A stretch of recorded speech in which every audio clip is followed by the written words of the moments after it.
Ladies and gentlemen, boys and girls, I hope you're having a fantastic day. I hope this video can make it just a little bit more fantastic. And if you're wondering why I'm flying, well, I have just come from far away since we've updated to 1.17.1. Here is a time lapse of what I've been up to the past few days.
And we are now back here at our base to be, since that's what we're going to be working on in this episode. And I mined for about 2.5 hours, and we made out with 9 boxes of materials. So if you want to start over here, these are all the valuables we got. We didn't get nearly as much copper as I wanted. I think we may have to figure out how to set up a copper farm, because I have plans to use a lot of this stuff in the base, and 30 raw copper plus 42 more ore, that's not going to be nearly enough. Then we got a whole box of stone here, a whole box of cobbled deep slate, a box of cobblestone.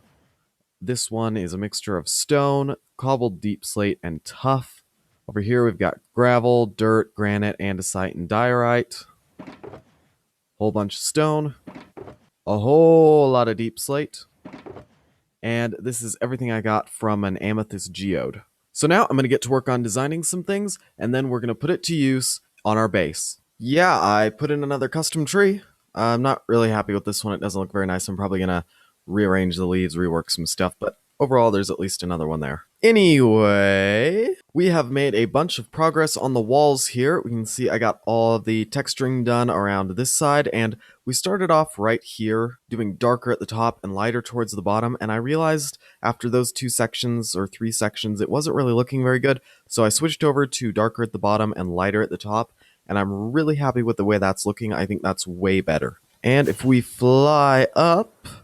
Oh, I apologize for the FPS up in the top corner. I've been monitoring the frames because we are back to playing on a server, which is really increasing our frame rate. Anyway, we have this nice little walkway up here on top of our walls, and there's this little bridge section right here to get over the doorway entrance up into what's this little tower thing. I don't know. It's kind of neat. Whoa. Anyway, what's next? Well, we got this moss, and we got some bone meal, and I wanted to check out, trying to bone meal some of this stuff. Oh, that is nice. Let's break this grass. I don't want the grass. Just the moss and the azaleas and such. So yeah, basically I'm just kind of doing stuff here. Don't really know what I'm doing. I'm placing blocks, I'm removing blocks, I'm moving things around, I'm pushing hills back. That's just what we're doing. Well, everything is looking a bit better. We've gotten all this area filled in with moss carpet, and some grass. and that's all just kind of adding a little bit of look. I may add in some terracotta and concrete powder just to really texturize the area.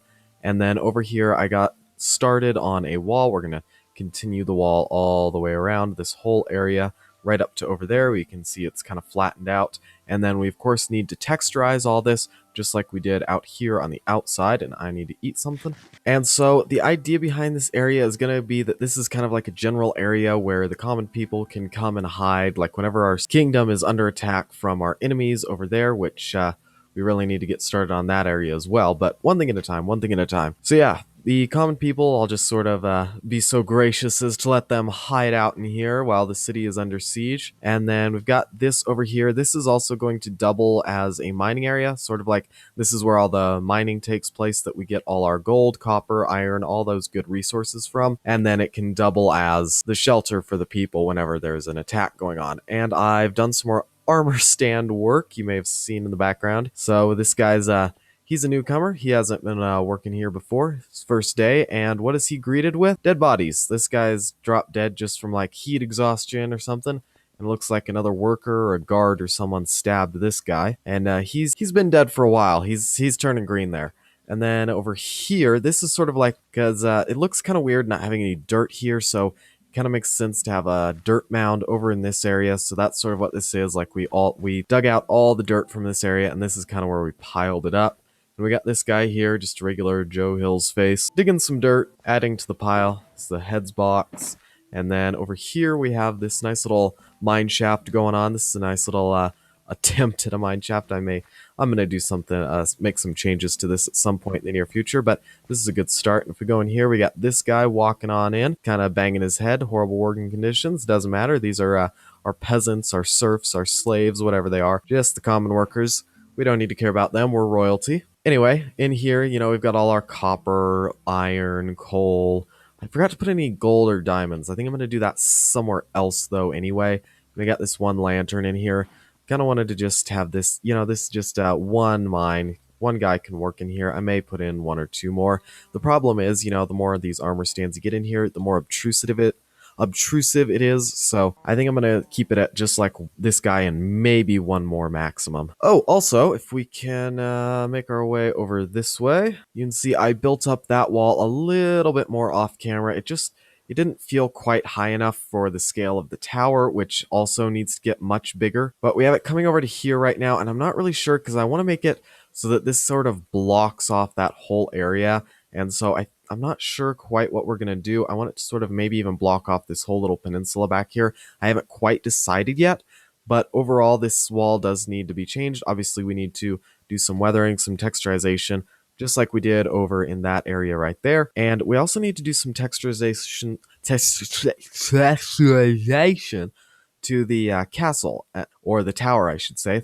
Full castle isn't in place yet, but we do have this one tower here, and as you see, I've already done a whole lot of texturing. That took a long time. I did that quite a few episodes ago. But anyway, we now have the deep slate, polished basalt, or smooth basalt, whatever it's called. The deep slate coal ore, cobbled deep slate, tough, all those new blocks we're using. So we need to incorporate some of those into the tower down towards the bottom, luckily. Don't have to go with scaffolding ripping into the middle of the tower, but just sort of build up a gradient in it, just like we have over there, just make it make more sense. Same thing with the wall over here. We really need to add some space into there. We really need to add some colors into the wall over here as well. I also want to set up some sort of redstone gate system over here with, like, I actually made up some of these passes I was thinking on paper. I just called them palace pass, but have something like this going through an item filter into some sort of redstone piston door, or maybe just like fences that pop, or not fences, but what's the word? Walls that pop up out of the ground or out of these walls or whatever. Something that will block us, like actually block us from getting through here on the ground. We could, of course, always fly over, but in general, just have something to block this entryway other than just like a block we can just hop over. So I definitely want to do something like that, and then have, like, right where this gravel block is, have where we enter our key, and then we come through, and have something like that. And I'm debating between having a full-on sticky piston honey block, which we don't have any of the materials for that, but it would be cool to have a full-on redstone or should I say a slime block and honey block piston door going up and down. That'd be really cool, but Oh, it'd be so laggy, and our frames are they're going down right now for some reason. I'm not sure why. We're only getting about 40 frames per second. Probably because I'm recording. While I was working off camera, I was averaging around 80 frames. But with all that said, I believe that is about all the time we are going to have for today's episode. So, ladies and gentlemen, boys and girls, I hope you enjoyed it. And if you did, make sure to leave a like. That's always good for the videos. And if you really enjoyed it and want to see this series some more, make sure you hit that subscribe button. And I will see you in the next episode. Can we just take a moment before we end the video to just fly around and just look at how much progress we've made in this area? And boy, is it's framey. It's not loading in very well, but it just looks so good when you fly around. And I've got one rocket left, and so with that, I am going to say my official goodbye.